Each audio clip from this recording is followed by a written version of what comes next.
partners. This is Mrs. Orendorf coming to you from Texas. Today we are going to be painting a Koosh ball, bull, or cow. I will be teaching you how to make both choices. Now, Koosh balls are rubbery balls with little spikes. You get them maybe like from a carnival or winning them as prizes. You can also order them online. They're really cool, stress-relieving toys. But in the art room, we use them as paintbrushes. And that is what we're going to be using to dip into paint and create this wonderful fuzzy furry texture for our farm animals. All right, so you need paper. You need a pencil to draw, eraser in case you make mistakes, a Sharpie to outline, tempera paint, watercolor paint or tempera paint for your sky, and definitely tempera paint in that Koosh ball for the fur. For the final details, you can use color pencil or Sharpie. All right, let's get going, partners. Drawing your longhorn or cow's head. Start with a fist and make an oval for the nose area and then a curvy line on top for the head. Draw two curvy lines on the sides for the body, and then you're going to draw two ears on each side. Kind of looks like a leaf. And finally, if it's a longhorn, you're going to draw the long horns. If it's a cow, the little stubs on top of the head. Draw your horizon line behind your cow or your bull. Now you will need to brainstorm about the barn and the water tower. Next, you will create details on the fence by making the tall rectangles and then connect them with diagonal rectangles. And finally, talk and think about what farm animals are in your scene. Is there a round bushel of hay? Are there different types of animals such as sheep, goats, cows, donkeys, chickens, maybe a mama chicken with baby chicks, even little bunnies. Bunnies live in farms, wild bunnies or domestic bunnies, and definitely piggies and sheep. So think about all the different animals you can draw.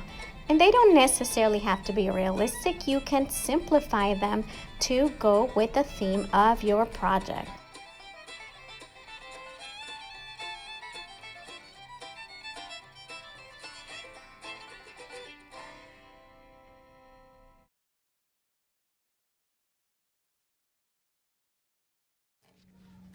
Here comes the fun part. This is Koosh ball painting. In some other places, I don't know, maybe at home, these could be considered toys. They are actually quite fun. They're rubbery and plastic, and you can have fun with them. But in the art room, these are tools, like paintbrushes. So you're going to need something like this. And if you do not have a Koosh ball at home, you can use tinsel. I've also done Koosh ball painting, like texture painting with tinsel, and it's amazing. So you are going to get a good grip, dip it in the color of your choice. In this case, we are painting our longhorn. Later on, I can show you the steps for the cow. The cow is the same thing, guys, except no horns, and you use different colors. And instead of the teeth, you can do like the little nose ring for the cow. They're really cute too. All right, so you are going to dip your Koosh ball in the paint and tap, tap, tap over your paper. You want to cover that crayon line. It's okay if you get it over that crayon line. Okay, the crayon line was just there as a guide. There we go. And then we're gonna fill the belly very gently here. Now it could be somewhat flat if you do it just one color. So in a minute, I'm going to show you how to add just a little bit of a highlight to this bull's or cow's fur. You can dip it on a second color. In this case, I'm gonna use this light tan. And that just adds a little bit of highlights. Make sure you leave the area for the nose clean because that's going to be a lighter color. Okay, and then some teachers have done just like with their finger, they just swish the paint around. I'm going to use a smaller Koosh ball. I'm going to dip it once in this vanilla looking color, it's a tan, and then once in the white, and then fill in that nose area.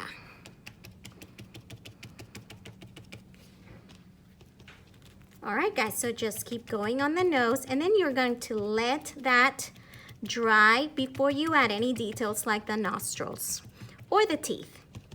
You can also put some light paint near the area where the eyes are going to go and draw the eyes in once the paint has dried. Now with your finger, this is called finger pulling or finger painting, you are going to dip it in the color that you choose for the ears and just gently fill that in by pulling the paint. And lastly, for the horns, you can leave them white or again, dip your finger and fill them in. All right. And when your paint is dry, all you need is just a few color pencils or a Sharpie marker to add the eyes, the outline of the nose, of course the nostrils, teeth if you like, or a little tongue or a little cowbell, and little outlining for your details. Okay, I hope you enjoyed this lesson.